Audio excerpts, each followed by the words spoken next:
Do you ever wake up in the middle of the night and realize you're the only heartbeat in the house? That stillness, that quiet that was once peaceful, now feels heavier. You listen for something, anything, just to remind yourself the world is still turning. And maybe, just maybe, you've started to wonder if this is what the rest of your life will sound like. Silence. If that feeling has ever touched you, even for a moment, I want you to know you're not alone in feeling alone. There's a woman I heard about named Dorothy. She's 73, lives in a small townhouse in Ohio, and every evening she sets the table for two. One plate for herself, one plate across from her. Not because she's expecting company, but because sitting at a table set for one made her feel like she'd disappeared, like she didn't matter anymore. She told her daughter about it once, and her daughter didn't understand. She said, "Mom, that's just sad." But Dorothy wasn't being sad. She was surviving. She was creating a ritual that made her feel human. Living alone after 70 is not the same as living alone at 40. The stakes are higher, the risks are real, and the emotional weight can crush you if you don't have a plan. But what if I told you that with just 7 intentional rules, you could not only stay safe, but reclaim a sense of peace, purpose, and even joy in your solitude?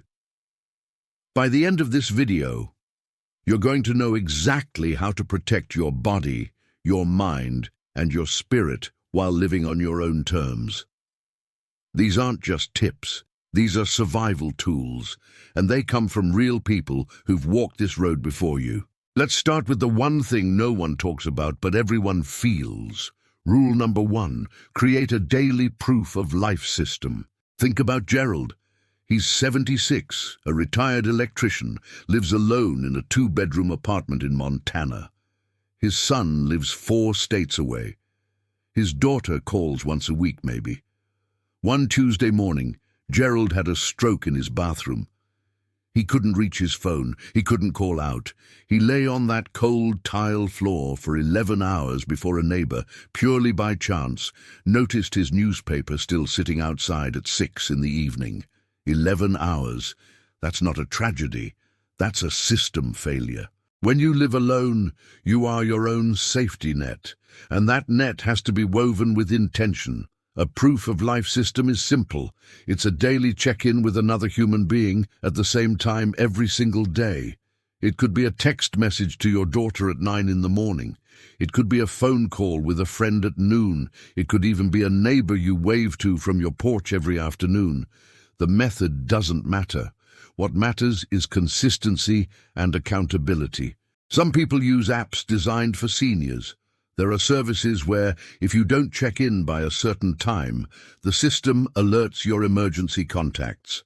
But honestly, the technology is less important than the commitment. You need someone who will notice if you go silent. Because in an emergency, minutes matter, and when you're alone, no one is coming unless someone knows to come. This isn't about being morbid. It's about being smart.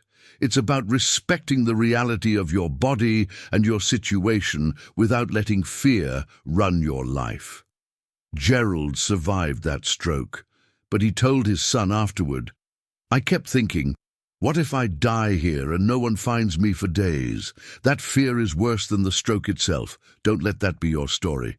Rule number 2, master the art of safe movement in your own home. Here's something most people don't realize until it's too late. After 70, your home, the place that's supposed to be your sanctuary, becomes the most dangerous place you occupy. More than the street, more than the grocery store. Your home. Let me tell you about Patricia. She's 71, lives in a beautiful old Victorian house she's owned for 40 years.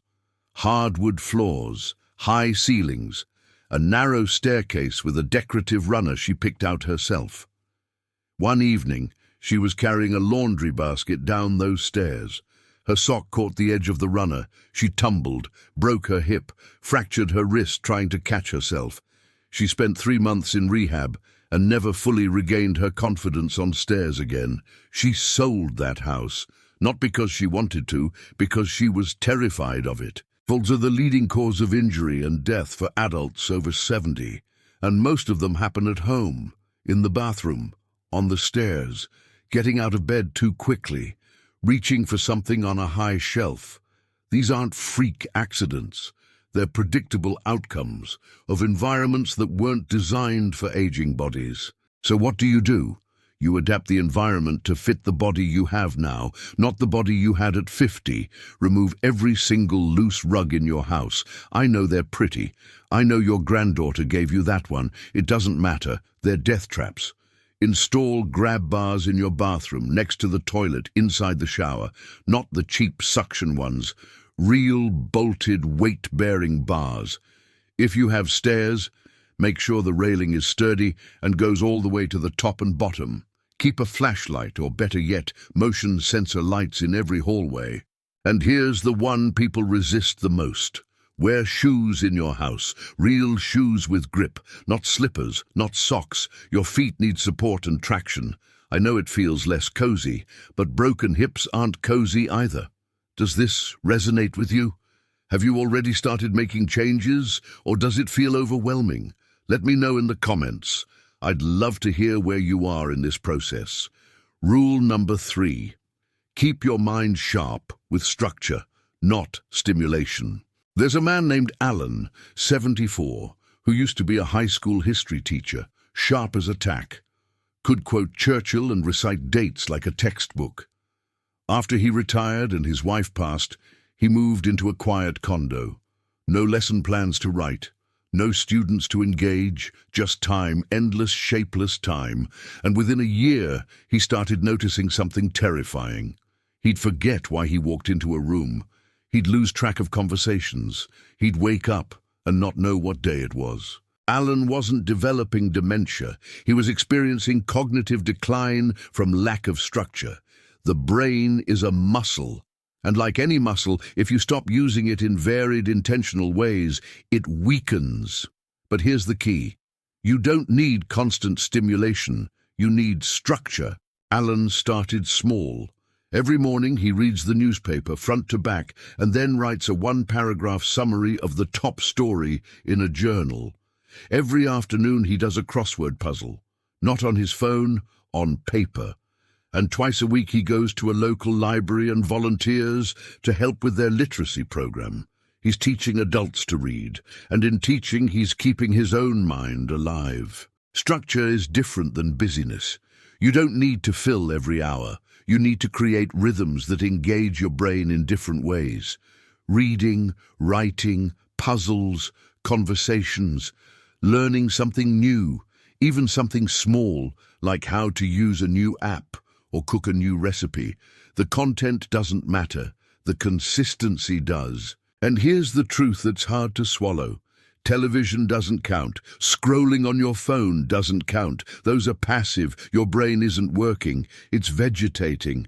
I'm not saying don't watch TV. I'm saying don't let it be the only thing your mind does all day. Because when you live alone, no one is going to challenge your thoughts. No one is going to ask you questions. You have to be your own intellectual companion. Rule number 4.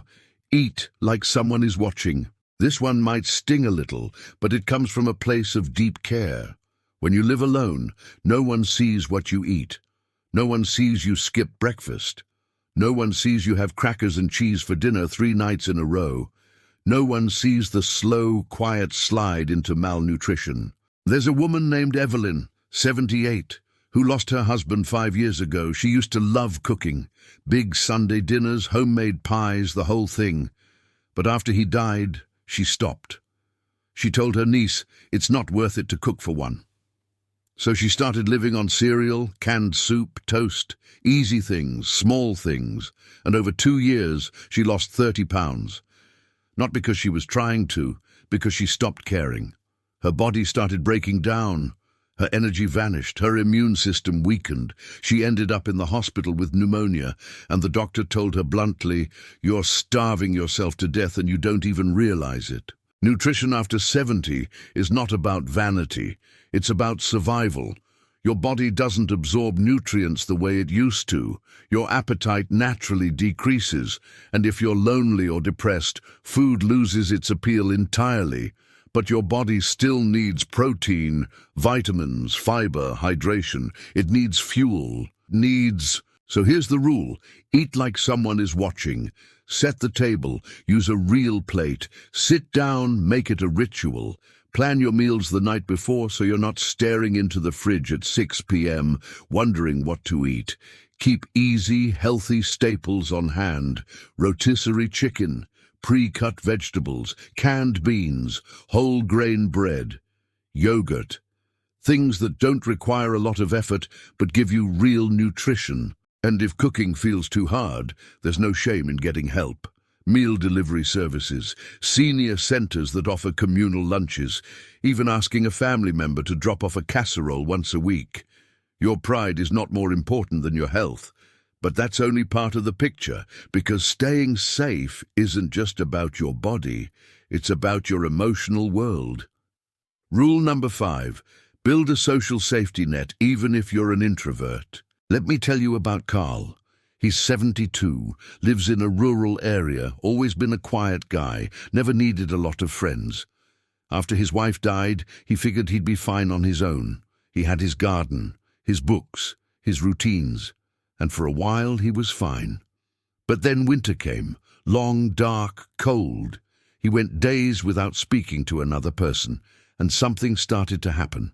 He'd talk to himself, not just thinking out loud, full conversations, arguments with people who weren't there. He started feeling paranoid, like people were watching him. He knew, logically, it wasn't real. But the loneliness was so thick, his mind started inventing company. Isolation doesn't just make you sad, it makes you sick. Studies show that chronic loneliness increases your risk of dementia, heart disease, depression, even early death. Your brain needs social input to regulate itself. Your nervous system needs connection to stay calm. But here's the good news. You don't need a huge circle. You don't need to be the life of the party. You need 2 or 3 meaningful connections. People you talk to regularly. People who know your name, your story, your quirks. Carl joined a weekly coffee group at his local church. Just 4 older guys sitting around a table, talking about nothing and everything. That 1 hour a week pulled him back from the edge. He also started calling his brother every Sunday, same time, same ritual. It gave him something to look forward to. If you're an introvert, this might feel exhausting, but it's not about becoming someone you're not. It's about creating just enough connection to keep your mind tethered to reality and your heart tethered to hope. A neighbor you chat with, a volunteer role, a phone call, a class. Even online communities can help, as long as they're real conversations, not just scrolling. If this one surprised you, I'd love to hear your thoughts below. What's your biggest barrier to staying connected? Then comes a quieter change, one that people are embarrassed to admit. Rule number 6. Have a plan for loneliness and sadness. Loneliness and sadness are not the same thing, but they often travel together. And when you live alone after 70, they're going to visit. Maybe not every day, but they will come. And if you don't have a plan, they will move in. There's a woman named June, 75, who lives alone in a suburb of Portland. She's active, healthy, has friends. But some evenings, after the sun goes down, a wave of sadness crashes over her. She described it to me as a weight on her chest, a sense that her life is over, even though she's still living it. She used to just sit in it, let it swallow her. But then she created what she calls her emergency kit. It's not a physical kit, it's a list of things she can do when the sadness comes. Call her sister, watch a funny movie she's seen 100 times, go for a walk, even if it's just around the block. Write in her journal, pray, pet her cat. The specific actions don't matter. What matters is that she has a plan. She doesn't have to think when she's drowning. She just has to follow the steps. You need one too. Write it down. What are 3 things you can do when loneliness or sadness shows up? Who can you call? What can you do with your hands? What can you watch or read or listen to that lifts you even a little? This isn't about toxic positivity. It's about having tools when your mind turns against you. And this leads us to a truth that is often harder to accept. Rule number 7. Know when it's time to ask for more help. This is the rule no one wants to follow because it feels like giving up. But it's not. It's wisdom. There's a man named Robert, 81, who lived alone in the same house for 53 years. His kids kept saying, "Dad, maybe it's time to think about moving closer to us or getting some help." And he kept saying no. He was independent. He didn't need anyone. Until one day, he fell in his garage. He couldn't get up. He lay there for 6 hours until his daughter, who had a gut feeling, drove over and found him. That was his wake-up call, not the fall. The realization that his independence had become isolation, that his pride was putting him in danger. Living alone is a gift. It's autonomy, it's peace. But it's not a badge of honor if it's killing you. There comes a time when you need more support. Maybe it's hiring someone to come clean once a week. Maybe it's moving into a senior community where people are around. Maybe it's letting your daughter install cameras so she can check on you. Maybe it's getting a medical alert device. The question you have to ask yourself is this: am I living alone because I love it and it serves me? Or am I living alone because I'm too proud or too scared to admit I need help? There's no shame in needing help. There's only danger in pretending you don't. Living alone after 70 is not a sentence. It's a chapter, and like any chapter, it can be written with intention, or it can be lived by default. The people who thrive in this season are the ones who take control, who build systems, who stay connected, who honor their needs without letting fear or pride make the decisions. You deserve to feel safe. You deserve to feel sane. And you deserve to live the rest of your life with dignity, peace, and purpose, whether you're surrounded by people or sitting in the beautiful quiet of your own company. Because you are not invisible. You are not forgotten. You are still here, and that matters.